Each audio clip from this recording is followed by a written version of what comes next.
Hello and good evening. Welcome to Claire Hair TV. Let's get it poppin'.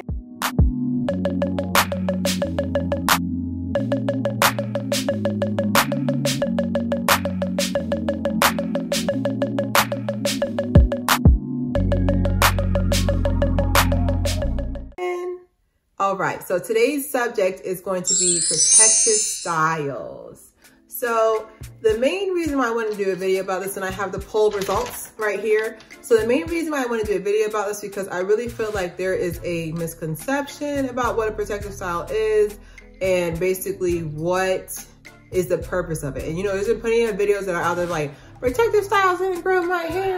Or they're just like, oh, well, that's not a protective style because every piece of your end is not covered, you know? So basically me, when I think of protective style, I think of something that is basically focusing on what you're gonna protect this time. So when I used to wear my half wigs when I was first transitioning over, I was protecting the back of my edges. So I wanted to make sure the back of my hair grew a lot, you know. And then when I had like a full on, that was basically having my edges, you know, out so they can actually breathe and stuff. So when you're wearing a wig, like your full head protection. But like I said, just want to make sure that, with wearing a wig, you want to make sure that, just make sure it's on correctly so you're not actually losing inches, and then like of course a lot of breakage there. But I'm gonna go right into the poll results. I'm not gonna waste your time. So the poll results are at a whopping 36% is the bun, the puff was 27%, whatever comes out of this bonnet was 18%, wig was 9%, and I believe the braids were 9% the last time I checked. And then we had a couple of comments as well. Vibing with Kia, hey girl. She said twist, and then Stella Grove, she said 2-strand twist, and then Aliha Webb, I wanna make sure, listen, if I pronounce that wrong, please roast me in the comments because I hate when people mispronounce my name wrong. She said twister wig. So my main thing is the fact that I really like it. I love hearing feedback, even if you're just like, hey girl, it's sunny outside. And I'm just like, it is, you know? So I love hearing feedback. So I know I'm just not talking to the wall or the same 12 people. Y'all know who y'all are. We don't Wednesdays, hey. But I just love hearing feedback. So definitely feel free to talk. I'm very open. I know I look young, but I have a little bit of experience in the natural hair game. So definitely I'm open to new ideas as well. But like I was saying, definitely for sure, if we can just go into like, so basically I'm gonna go in and just divulge and just really dissect like what's the best protective styles and what's the purpose of a protective style. A protective style to me, in my personal definition, is protective style is basically allowing growth, you know, so AG. So definitely want to make sure you're allowing growth and making sure that everything's going through with that. So you just want to make sure that you're allowing growth, allowing time for you to go ahead and just really relax, I would say. Because like I said, next month in May, I'm going to be doing my YouTube series about how I got to 1,000 subscribers in 9 months. How I got to 150,000 views in 9 months. So I definitely want to go ahead and show you guys how I did that. And I'm a nobody, you know. I don't really have a really big Instagram platform. I am Claire Hair on Instagram as well as TikTok. I just opened that account a couple of months back, but I don't have a big following and my views are crazy. So I definitely want to show you guys how to get that as well. But like I said, I'll go in with the buns. The bun's the first one. So the bun's the first one, and basically with a bun like this, like one of these buns, like one of these really slick buns, like I love doing them. They match every single outfit. They match every single outfit. I've never seen it where they're just like, oh my God, like that bun doesn't look right with that outfit. No one has said this. No one has said these words. So definitely want to make sure that when you're going in with your buns, make sure you're rotating them. Like, even though I have it in this position, like I'll move it again. Like I'll move it to the left, I'll move it to the right. And you're just like, oh my God, that's so crazy. Why are you moving your bun? You know, it's just one of the, like, you want to really make sure that you're getting circulation in the hair, because it'll just sit there and you know, it'll just sit there and it's gonna be a lot of breakage, and a lot of people will sit there and be like, why do I have so many split ends? Like, my hair is in a protective style, you know? So you just wanna make sure that you're going in and you're moisturizing your ends, as well as, you know, definitely, you know, moisturizing your scalp as well. So it's very important for you to know that. Like I said, buns is one of my favorite, like high bun, low bun, any bun, cinnabon, honey bun. Because I thought y'all was gonna bring snacks, but no one brought snacks. I don't see them anywhere, and no one brought snacks. All right, so the next one is the puff. This was a defining moment in my natural hair journey when I could finally fit all my hair into a bun. When I first big chopped and I did my first puff, I was like, oh my God. Oh my God. Like, that's when I knew my hair was getting long. I was like, finally, because I could not swoop it up into a puff for nothing. But no, a puff was actually my go-to till the single strand knots have entered the chat. Let me tell you something. Me personally, you'll never catch me doing a puff because of the fact that, not anymore at least, because of the fact that the single strand knots is not worth the laziness. Like, something, when I do something to be lazy, it shouldn't be more work on top of that. Like, I'm sitting here and I'm just like, so I would take out the puff and like all my hair likes to love up on top of each other, you know, love up on top of each other. They don't want to go nowhere. This is my hair by the time the wind has, you know, like flipped it around, flipped it down and reversed it. By then, like this is my hair. Like, it just looks crazy. And so basically the puff, that's another thing too. I noticed that too, like when I was doing the puff all the time. The pineapple, is that what these people, the young kids are calling it, the pineapple? But when I was doing the puff all the time, what ended up happening was I noticed that my edges started to erode. Like, you know how like in the ocean where the water, the low and the high tide keeps pushing the sand back?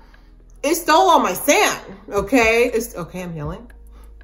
It stole all my sand, okay? Like, that, because it's just so tight, and only to me, at least me personally, like, if I don't have a headache, if I don't have to take ibuprofen, the puff's not tight enough, okay? I need the puff as tight as my budget, all right? I need the puff as tight as Mrs. Puff's seatbelt when she be driving in the car with SpongeBob. That's how tight I need my puff, okay? So that was me. So don't do like me, don't do that to yourself. All right, so the next one, I would definitely say the next one would be wear whatever comes out of the bonnet.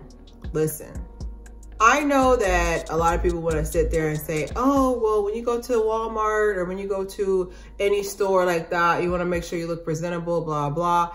And I understand you. I'm with you. My irritation is the fact that y'all expect some people to be on point at all times. Like, sometimes you literally are just going to the store. Me, because of the fact that I don't like running into like old classmates from college, I'll just put my hat on and like my glasses and like I have my mask on. I'm in full disguise. Like, I'm in full disguise. You don't even know it's me. I could have walked up on somebody, no one even know, you know, but like I need to be in full disguise. I'm like, please do not know that it's me out there. Cause I literally am just in the middle of cooking and I was like, dang, I forgot to get, dang, now I gotta go to Walmart, you know? So like I said, whatever comes out of this bonnet, like I said, even if you just do the bonnet game, you just wanna watch my videos, definitely feel free. I'm here to entertain you. So definitely feel free. Don't feel bad about it. I'm not judging you. Like I said, there's some days where I just have my bonnet on and I'm just like, I hope no one sees me. And of course, everybody and their mom, they have a group chat. Wait, is Claire going outside? Everybody come to the store. You know, that I promise you that happens. I'm not even trying to be narcissistic. Like, I promise you, every single time I'm looking around, people catch me, all right? And the next one is the wig for 9%. Listen, wig. I wigged my way to my length and I regret nothing, okay? Because back in the day when I first went natural back in 2014, it wasn't cool or cute. And like I said, like my head real big, like I was a vaginal birth, like my head's like really big. So it don't look cute with no hair, okay? I know some people are like, oh, you look like a model with a big head. My head's really big. So like I said, I wasn't confident enough back in 2014 to have I wasn't confident enough back in 2014 to have like my natural hair out there. And you know what I'm trying to say? I wasn't confident enough. Like I was scared. So like I did a lot of wigs, did a lot of half wigs, I did a lot of clip-ins, I did a lot of like, you know, half wigs that whatever. And like once I got to length that I was comfortable with, I think I got to about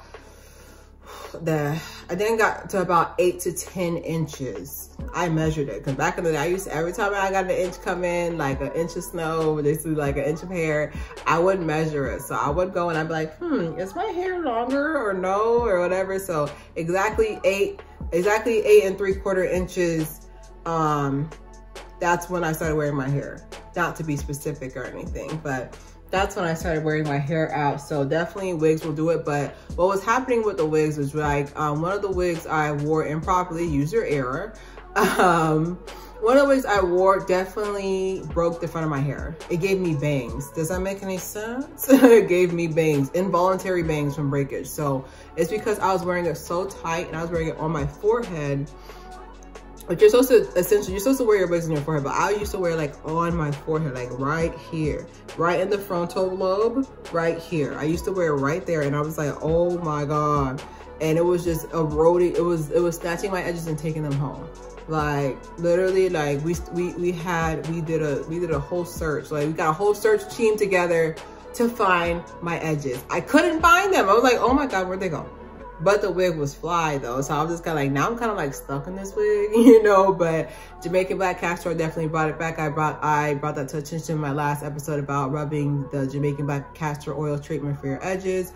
I really hope it gets some more views because it's very, very important, especially when you're wearing wigs, to make sure your hair and your edges are taken care of. And then what's the last one? The last one is braids. So definitely with braids, I can definitely say like with braids, like they're like my go-to. Like when I used to have the patience to do them myself, braids are my go-to. Like it got to the point where like I got addicted to braids. Like Braids Anonymous, we meet on Tuesdays. Like I really was addicted to braids because you can style them anywhere. Like you can style them any place. You only gotta worry about your edges. Your hair is protected.